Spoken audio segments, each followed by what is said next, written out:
What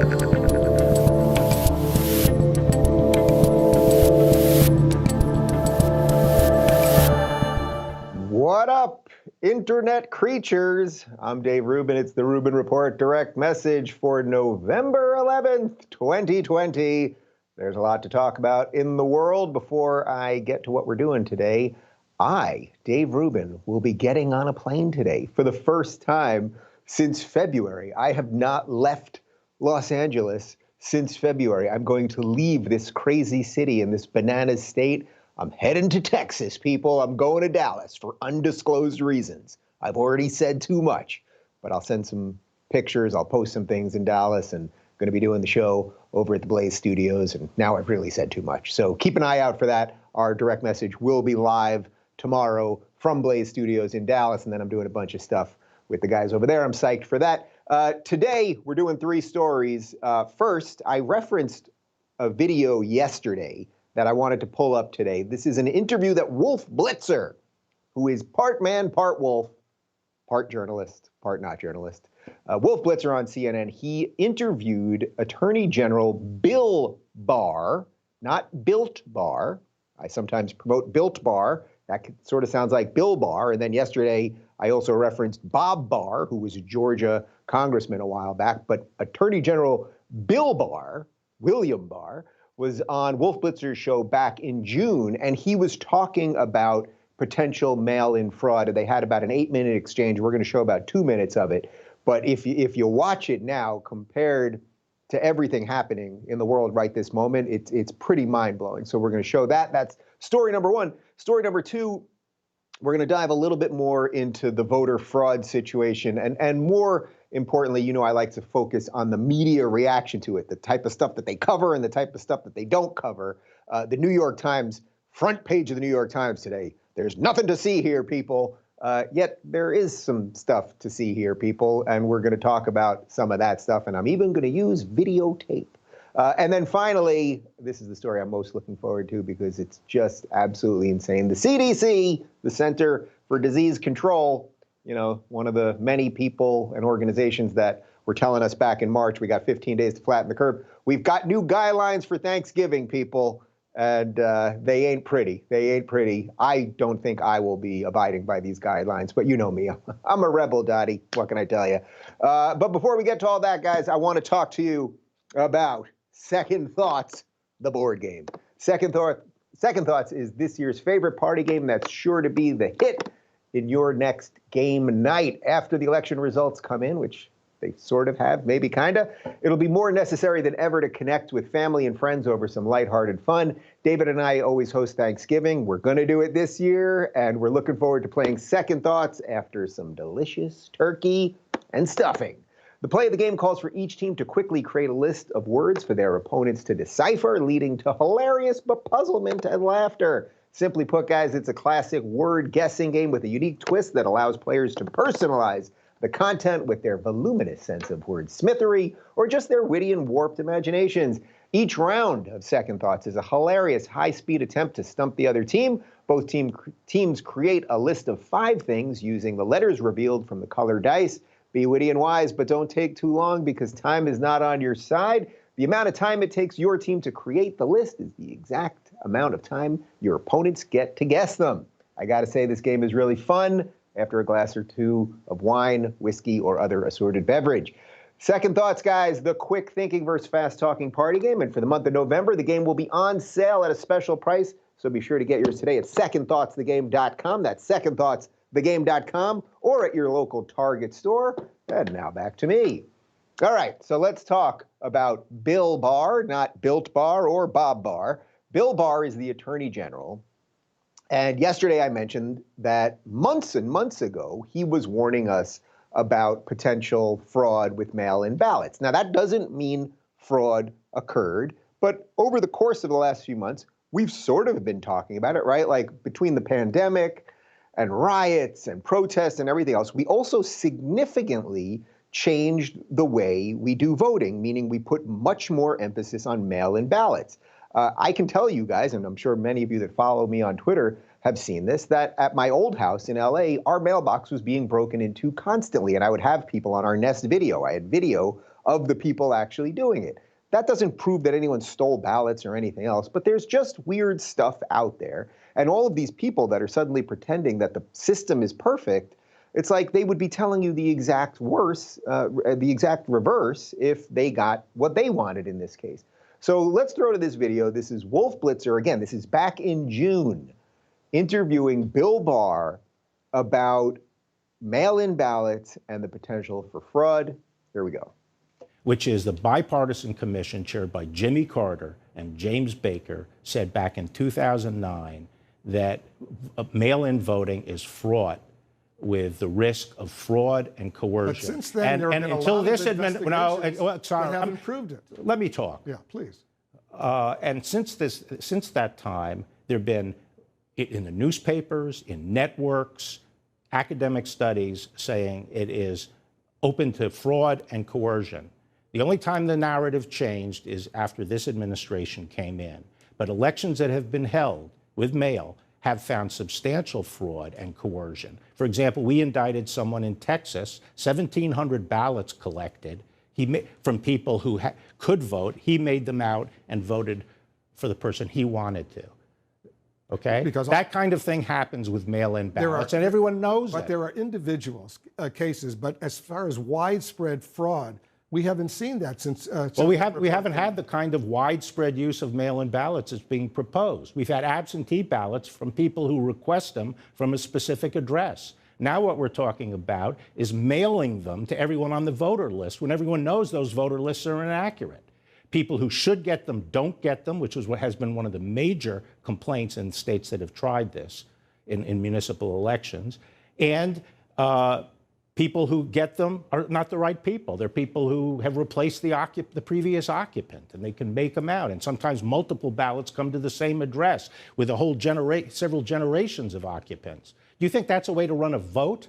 Well, the only thing I'm saying is that so far we haven't seen widespread fraud. But so far we haven't tried it. Well, and the point is that a lot of us. There are several states that only have mail-in voting, including a Republican state. Well, this is playing with fire. This is playing with fire. We're a very closely divided country here. And if people have to have confidence in the results of the election and the legitimacy of the government, and people trying to change the rules to this methodology, which as a matter of logic is very open to fraud and coercion, is reckless and dangerous. And the people are playing with fire. All right, so there's a lot there. People are playing with fire. That's what he was saying back in June. Now, first off, I want to give credit where credit's due, considering that Wolf Blitzer is one of the first part robot, part human hosts on television. I think his ability to interact with the guest is quite good. So that goes to show you that they are updating the software on these cable news hosts. But there's a couple. Oh, I'm sorry. You know, guys, I said that this video was from June. It's actually from September. So that even proves the point even further. It's even more recent. It's not June. We were originally going to play some audio of something that Bill Barr said in June. We swapped it at the last second. My bad. I correct on the fly. There you go. So this took place in June, this interview. This interview took place in September, not in June, just to be very clear. Okay, so there's a whole bunch there that I want to reference. So first, Bill Barr says that obviously mail-in ballots for a series of reasons are, quote, open to fraud and coercion, meaning that they could mail multiples to one house, that sometimes people move, and then you could still mail in the ballot that came to you, that it sometimes even referenced that it could happen generationally. He used an example of this person in Texas who got 1,700 ballots and made out all of them. And then Wolf Blitzer's response was, well, that's an individual case, not widespread. But then Bill Barr said, well, we don't know how many other times this has happened.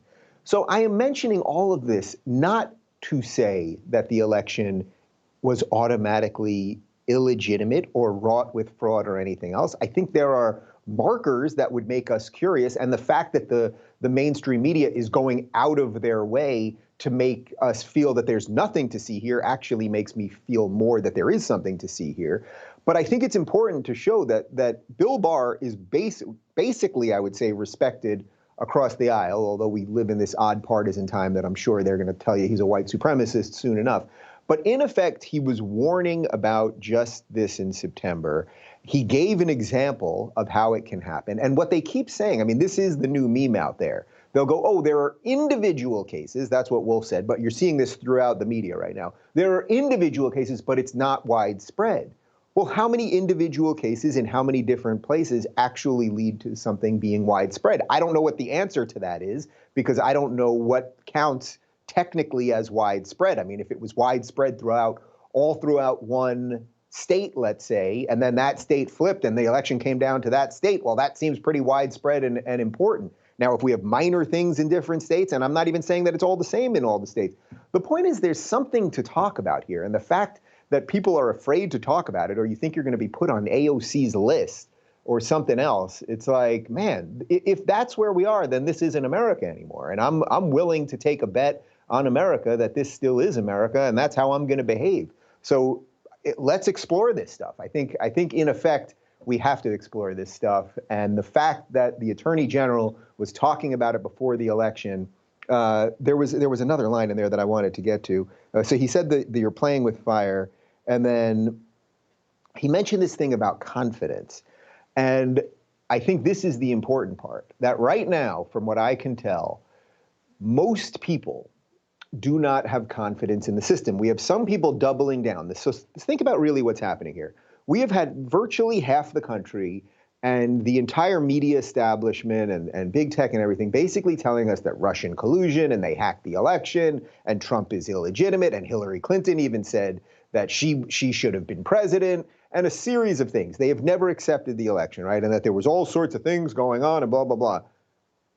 Well, now, because they seem to think that Biden won or Trump lost, now we're not allowed to question anything. So the same people who ran with a lie that ultimately led to a failed impeachment are now saying, no, there's absolutely nothing to see here. I mean, it's the highest hypocrisy that you can possibly imagine. And for the zillionth time, that in and of itself doesn't mean that anything is untoward. It doesn't mean that there was fraud. But the hypocrisy of, oh, I look at things when I get what I want one way, and then when I don't get what I want, I look at them another way. This is a big problem. Obviously, this story ain't going anywhere. We'll continue talking about it because, unfortunately, the media is just dropping the ball. That's going to be our next story. But before we do that, folks, I want to show you my new basketball. You know how I got this basketball? And by the way, I am shooting at a very high percentage these days. I'm knocking down about 65% of open threes these days. My team can confirm it. You know how I got this ball? I got this ball because I used my Glint Pay card. This is a mock-up, so don't zoom in and try to steal something from me. It's just a mock-up. It ain't a real card. But the card does feel like this, and it's a nice feeling, hefty card. You're going to dig it. What is Glint Pay? Well, at Glint, they believe that gold is one of the possible solutions to restoring trust in the system through sound money. Customers shouldn't have a choice. Glint provides you, customers should have a choice, not shouldn't have a choice. They should have a choice, people. That's what it's all about. Glint provides you the ability to own and transact in real gold as though you were saving and transacting in dollars, euros, or yen instantly.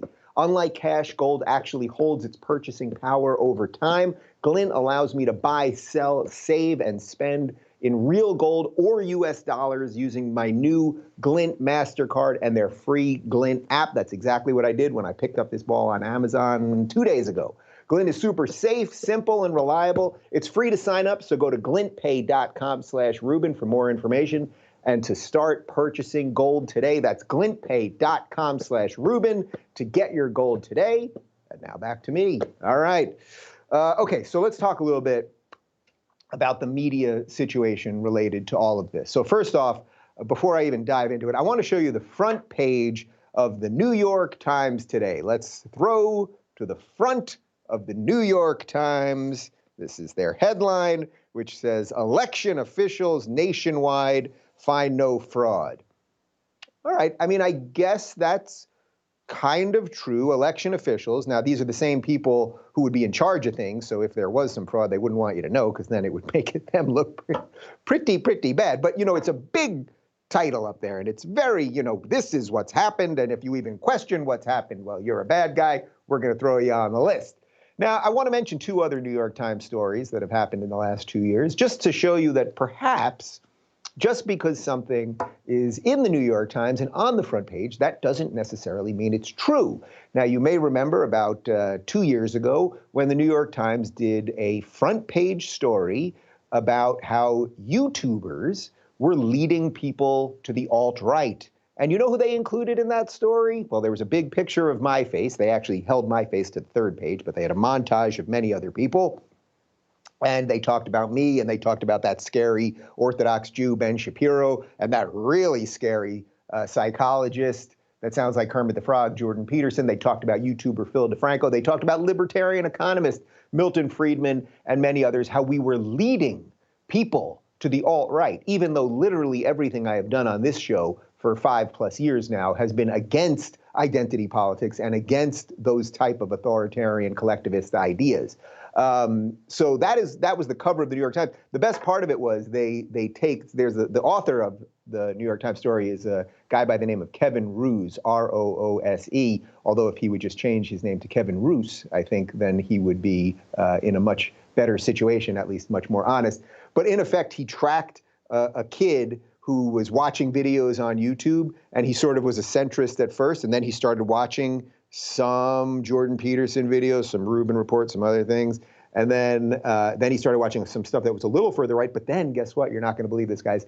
He found lefty YouTube and he was saved and he became a big progressive. So the very thesis of the article, which was that YouTube leads people to the alt-right, was debunked by the very kid that they based the article on.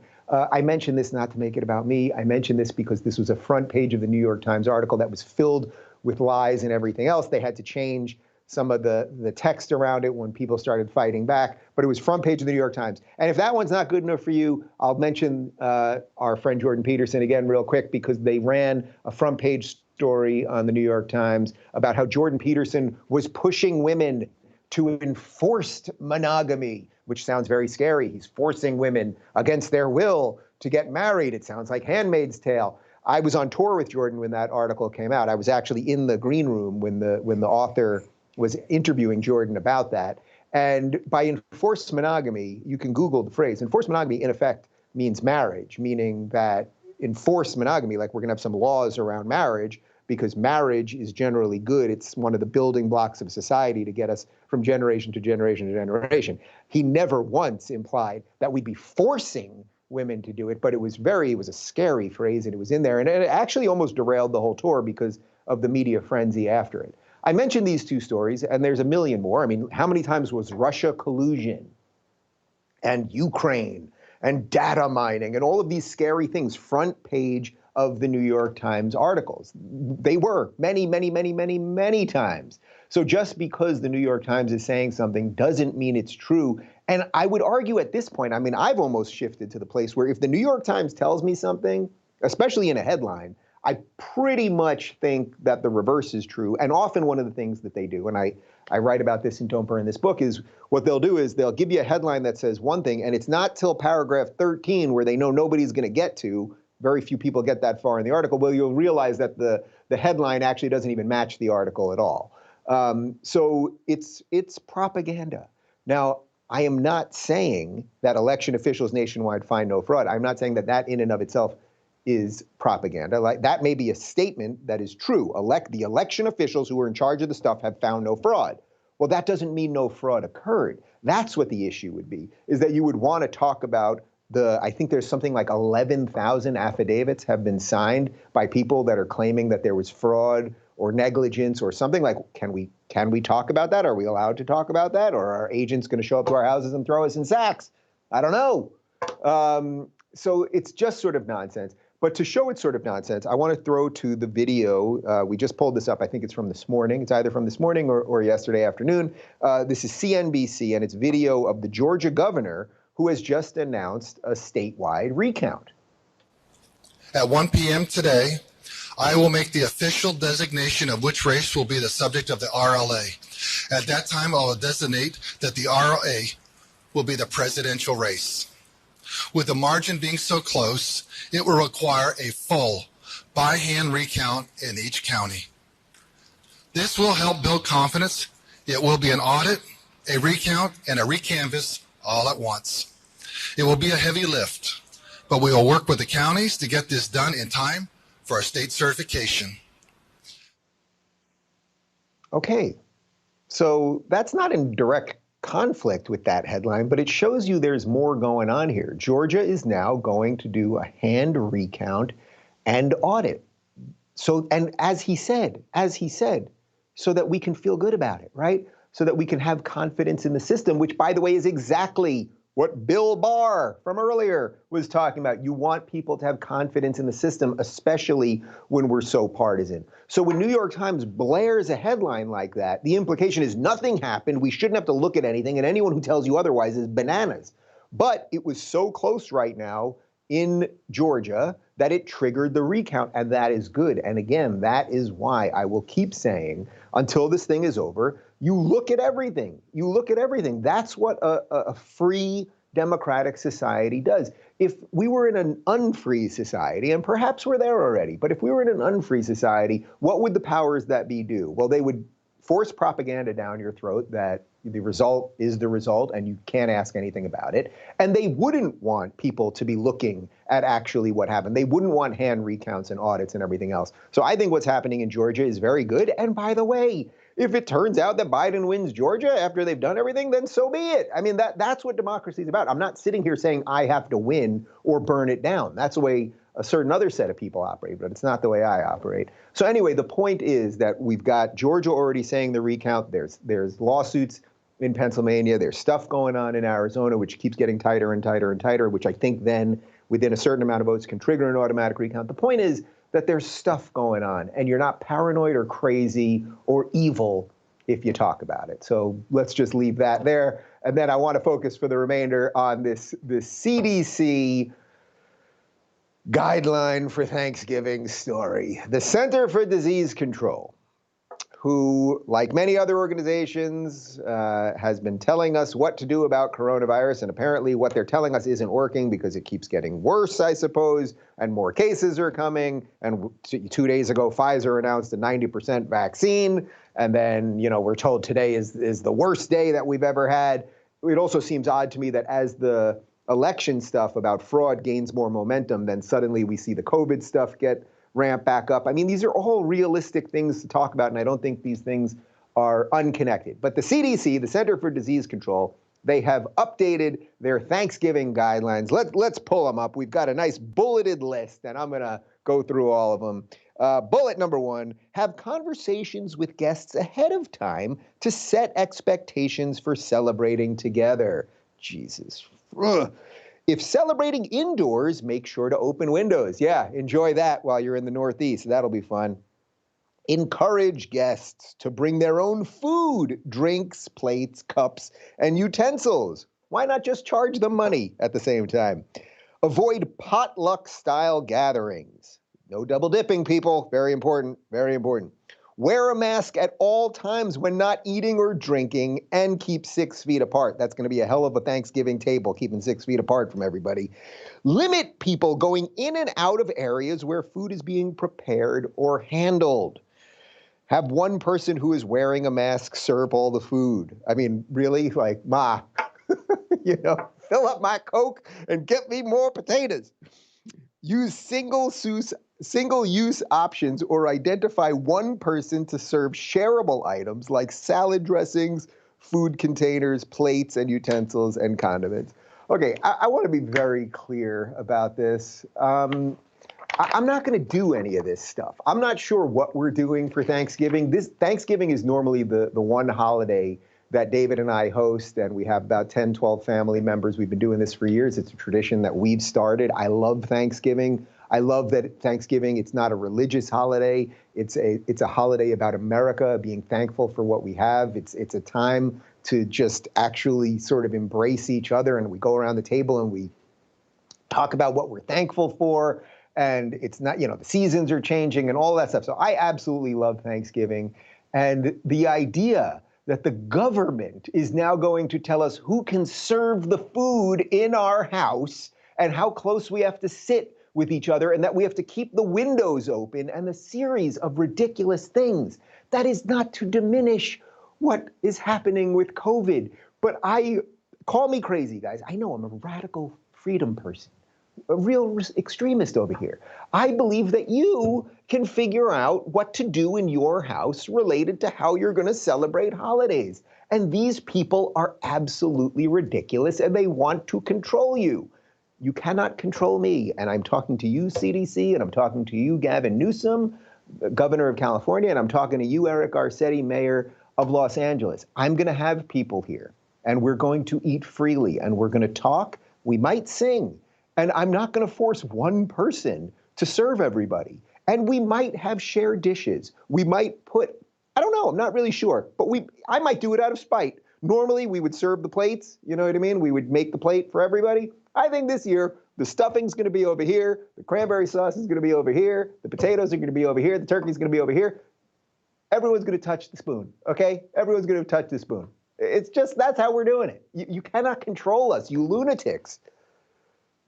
Have a nice day, everybody. I'm off to Dallas. The direct message will be live, same time as always from Dallas. I'm doing some stuff with Glenn Beck and some of the rest of the Blaze team. I got some interesting meetings, which hopefully I'll have some updates on soon. A lot of good things happening. Don't go crazy. Have a good day. And stay 6 feet away from everybody and don't touch anybody and everything else, okay? You got it? Okay, good.